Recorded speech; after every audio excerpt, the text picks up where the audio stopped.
Hello and welcome back to another Minecraft Snapshot review. Today we're reviewing the 16W20A snapshot, the first of the 1.10 snapshots for Minecraft. In this series, we review snapshots as quickly and efficiently as possible to get the most information out of them.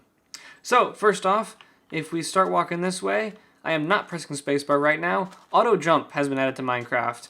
As soon as you walk up close to a block here, it doesn't work if you're already running up against it, but you have to walk up to a block and you'll automatically jump up that block. And I've not hit spacebar all the way up this mountain. This is toggleable in the settings of the game, but for right now, it's pretty convenient when you want to walk up a hill or something like that. However, it can get kind of annoying when you're building because you'll randomly jump out of nowhere if you're just even if you're just getting close to it, it'll hop you up. It does work while you're sprinting. So if you come down here.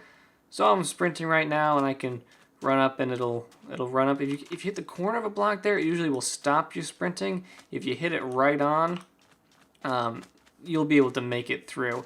But obviously, once you get towards this a hill here, you're not going to be able to make it up without it hitting it and stopping your sprint. But that's pretty cool. And again, that is toggleable in the settings. A new setting has been added, a new debug setting anyway. If you hold down F3 and hit G, it brings up the chunk borders. This is something that has been in a mod quite a bit, and I use it quite a bit whenever I use mod packs. So it's really convenient that it's in the game now. Makes it much easier to figure out where the chunk borders are for anything you're building, because it's always best to build them in single chunks without crossing any borders. And it'll really help with the survival command block series as well, keeping everything in the spawn chunks. So we can shut that off now.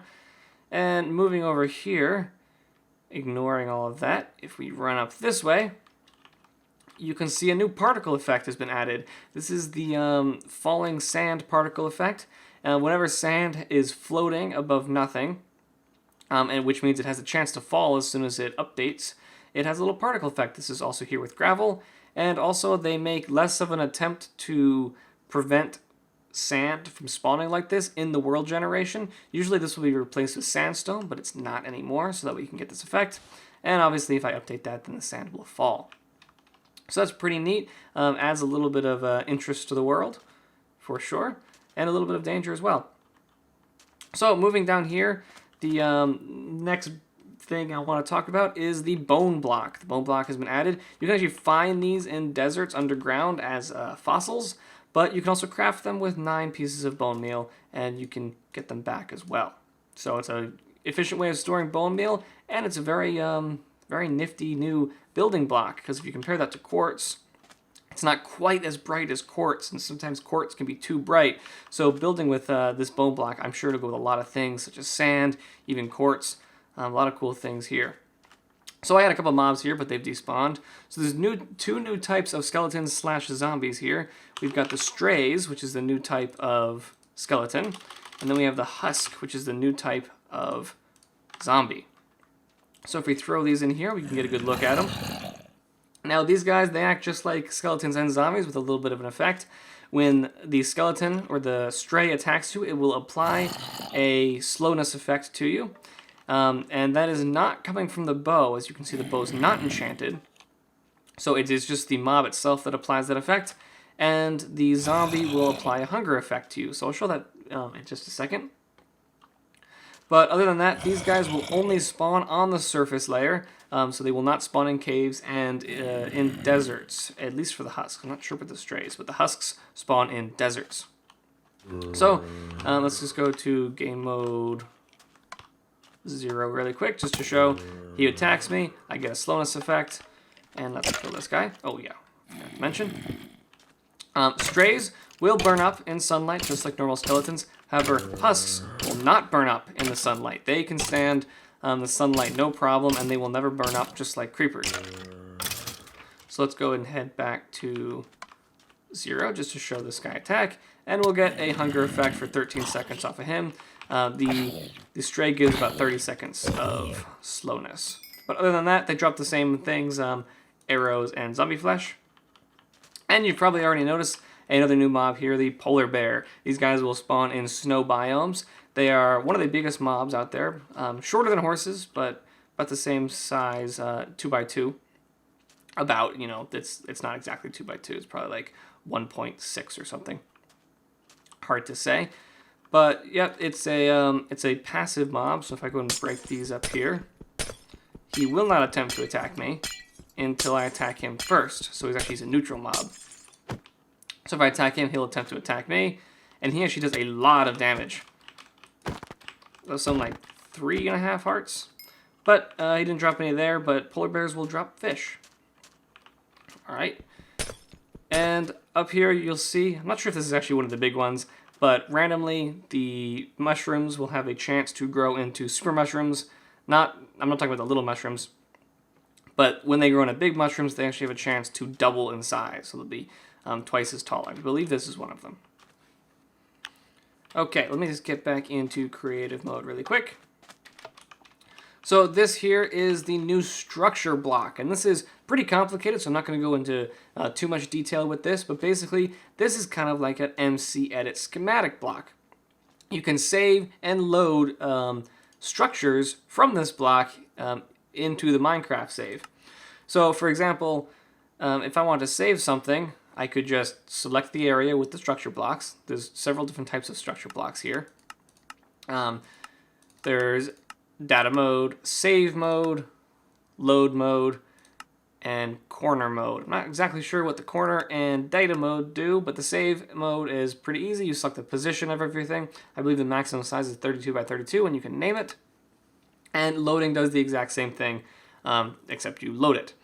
And so this will allow you to save structures into your Minecraft save folder, and if you can actually share just the structure if you wanted.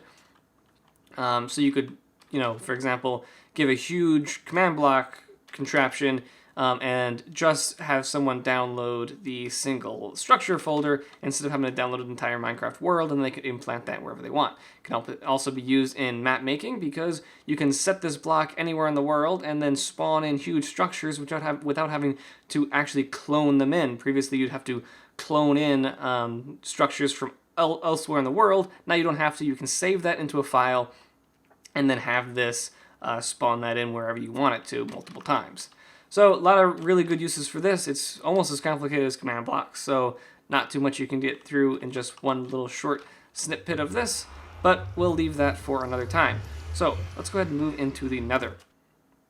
In the Nether, there's been a few changes. Not bunnies.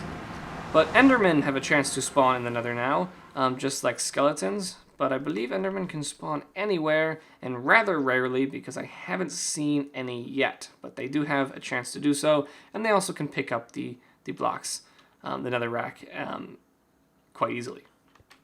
I don't think that they were able to before. But in here, we've got a new type of block, this magma block. And this can be made with 4 magma cubes, not 6, or 9, I mean. It doesn't have to fill up the entire crafting table window, it's just 4. So 4 magma cubes make that, and you cannot convert them back into magma cubes. So you can't come in here, mine these up, and then convert them into magma cubes. That's not how it works. But if we go ahead and do game mode 0 again, I wish I could heal up. But if we walk on this, we will start taking damage at a rate of 1 tick per second, I believe.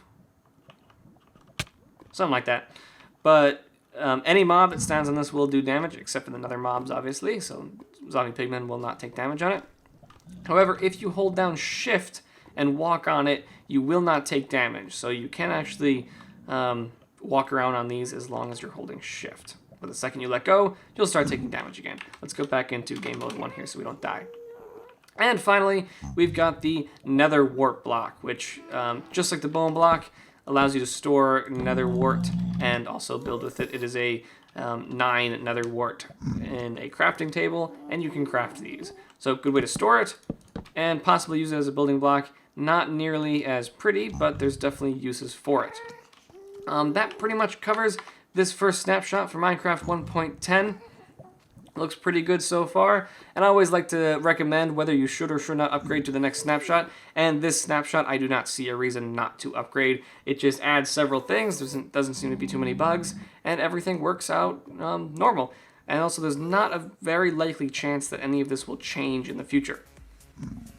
in future snapshots. So there's no reason not to upgrade now. So remember to leave a like if you enjoyed, and I will see you guys next time.